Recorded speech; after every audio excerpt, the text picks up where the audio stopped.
Okay, one thing I forgot to mention in the cryostat bit is that there's also a brush tool, not necessarily the bigger one, usually the smaller ones here, is that whenever you get like excess chunks or anything, you can brush that off and clean off the block, which can get a bit dirty. And you can just take the excess and toss it in there to the waste bin after removing the waste tray from there. Just saying that. But anyways, going back onto it, now we're going to talk a little bit about actually organizing your well plates. So this is a well plate. This is a 24 well plate. They'll usually have them stocked up and list what's what, if the lab is organized, which I'm assuming it is. This is your good old Petri dish, as you probably know. I grabbed 3. Let me grab 5 for the sake of my talking points. So again, if you've read the protocol, which I advise you doing before watching this, because this is mainly just clarifying what you've already read. Jeez, I'm sorry for the scratching noises. Okay. So this will be 5. You will label these usually A through E. Even though they're 24 well plates, you'll usually not use the bottom row. You're usually just going to use this to write the specimen, you know, the researcher initials, name and number, and the specimen type. So RS23 SC spinal cord, or CTX cortex, CB cerebellum, or HB whole brain, depending on what you're cutting. So again, this would usually be labeled A through E, and it's a bit different for both, the difference between the spinal cord, the cerebellum, and the cortex and whole brain. So I guess first I'll go over the spinal cord real quick. So if you were to do the spinal cord, I apologize. If you were to do the spinal cord, again, you're going to be, the block will be inside the cryostat, and you'll be sectioning tissue. And how it works for this is that, unlike with the cerebellum or cortex, you'll be using every single well, at least of those 20 wells we are using, again, not the bottom row. And you'll be putting PTA in it to help preserve the tissue while we're cutting it. And you'll be cutting 10 sections of spinal cord into each individual well. 1, 2, 3, 4, 5, 6, 7, 8, 9, 10. 1, 2, 3, 4, 5, 6, 7, 8, 9, 10. How you want to do that is up to you. You can cut 10 of them and have them fall into the bottom and then put them all in at once. I usually like to cut them one at a time. It helps me keep track and just put them right in. Boom, boom. It gets me in like a rhythm. It also helps me because for each of these, again, there's going to be 10 in each well, but for the 9th section each well, that's what you'll be taking for your Nissl section, for the Nissl staining. And for, again, for spinal cord, they should be able to fit. Let me see if I can pull these out here. Oh, there we go. Have some sitting out right here. They should, if you're doing this on a smaller scale, like a smaller marmoset or Cebus, be able to fit on an individual slide. Here's the label side. The part you're supposed to write on will be more abrasive, and the part you're not, which you can see is a little more clear, like glass, whereas the side has like a more dull because it's the textures can write on. Anyways, getting to it, you can see the plus charge on it, but they're literally that small. Where, let me use one of the paintbrushes here. This, about, that should be the size, like the edge of this should be about the size of one of your sections of spinal cord. Okay, so again, there's going to be 20 of these, and you're going to organize the spinal cord on here. You're going to center it because it makes it easier for them when they actually scan the slide. And you usually have a reference for that. So 1 second, let me show you what I mean by that. Oh, it's not here. Okay. Well, usually you would have a guide. So like I draw out a square for the area that I'm interested in, trying to get the spinal cord in, and then I could hold that. If I had a square drawn on there, I could hold this behind this slide and I'd be able to use that as a guide. But it's not currently there, so I may have to make a new one when I come back down. I'm doing a lot of computer work. Okay. Again, 10 sections, every 9th section, and you're going to organize it almost like how it is here. So you're going to organize the sections down as you go. So 1, 1, 2, 2, 3, 3, and you organize it in a square, literally like how these rows are organized here in terms of the 9. So every 9th section, so 9 here, 9, like section number 9 here, section number 9 here, section number 9 here. And again, that's why it's easier to do it as you go, because it's easier to count You know, 1, 2, 3, 4, 5, 6, 7, 8, and then when you take the 9th section, it goes on there, and so on. And that is probably what you're going to do for each of these 5 weld plates. And usually you shouldn't have to use up to 5, but if you do end up using the 5, for spinal cord anyways, you can use more. So, but the only crutch is that when you start again, you start over a pattern of 5 again. So once you get to 5, which will be E, so again, this is A through E, 1 through 5.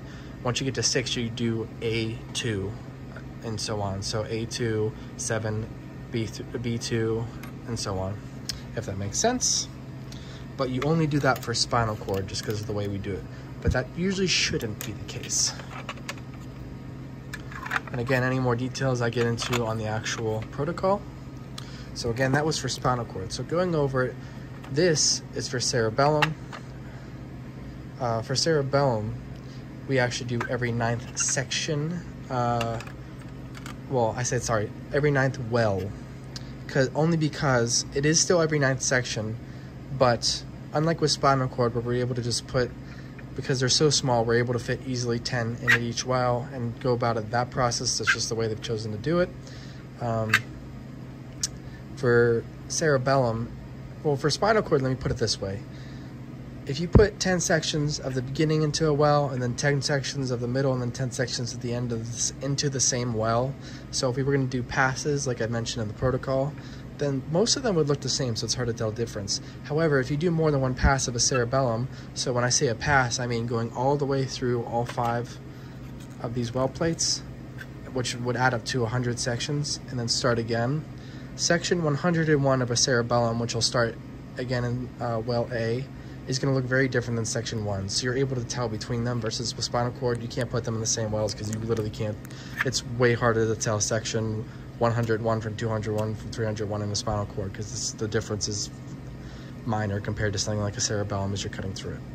I'm just explaining the logic how between why they're so different, but going back over it, cerebellum, it's going to be every 9th well, so this will be well 9, well 19. It doesn't get more complicated than that. The only crux is that unlike with a spinal cord, once you get through all 5, and again, this is going to be about one section per one well, and there's 20 wells, 5 plates, 100 sections. Once you get to the 100th section, you start again, and you come back to the top, and you just put the section 101 in the first well of the first well plate A. So again, that's starting again, 101. You go down, you start again, and this would be 201. You go down, you start again, 301. Go down, you start again, and then the sections kind of get piled up like that. But the reason it's organized is because, again, the cerebellum will look different for each of those sections, and it just, essentially all it is you get the hundreds of each on the same section. So this isn't just one; it's 1, 101, 201, 301, 401, 501, 601, all on the same well plate. But you know they're all there, and you know what they should look like because you took Nissl sections, and you know what the Nissl sections are supposed to look like at 601 and 201 and 301 because you took all the 9s and you're able to compare it to that. If that makes sense to you, cool. If not, that's okay to ask questions to your lab manager, to Ronnie. Feel free to message me if I'm, presumably around when you're doing all this, but that's the pattern for that. So again, that is if you're taking the 9s, and as you're cutting, you can always put like a dot to help you mark where you are, or use a little vial cap or something else to move from each spot to know where you are to keep track, because when you're doing this for hours, it can get disorienting, so it's good to have a little marker. So again, that's if you're doing every 9th well, but sometimes you need to get even more specific than that because there's a lot of change between the neuroanatomy of sections for if you're working the cortex, because between 4 sections of cortex there's a lot of change because there's just a lot happening in the brain, in the actual cortex as opposed to just the cerebellum. However, again, it depends on preference or how many cells are going to be stained. You might have to do every 4 sections for the cerebellum too. So when I say 4, again, I'm saying you're starting with 1 and you're counting 1, 2, 3, 4, 5. So every 4 sections, but starting with 1. So you're not starting with 4 because you want it to be odd sections, because you're usually taking the evens out for the Rabies staining. Again, this 1 through 4 is for the Nissl, every 4th is for the Nissl sections, and every 9th, and so on. But yeah, so 1, 5, you know, add on 40 each. 1, 5, 9, 13, and let's be 18, 17. And it's usually going to be a pattern like that.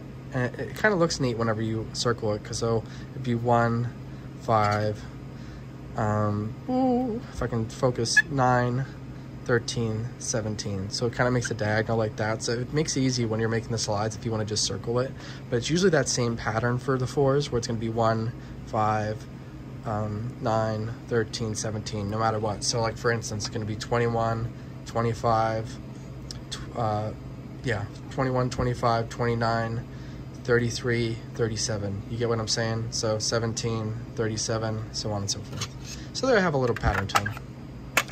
But that's the only real difference between just doing the 9s and doing the 4s. It's just a matter of counting and highlighting which wells you want to leave empty. The easiest way is just to count it yourself and circle them, so that whenever you're filling up the plate with PTA for the wells you're going to use, you make sure to keep those ones empty, because you won't be putting the tissue in those. You'll be taking the tissue, putting it in the mounting dish that has the 1/8 dilution of PBS to the H2O, and then you'll be putting that on each of their own individual slides.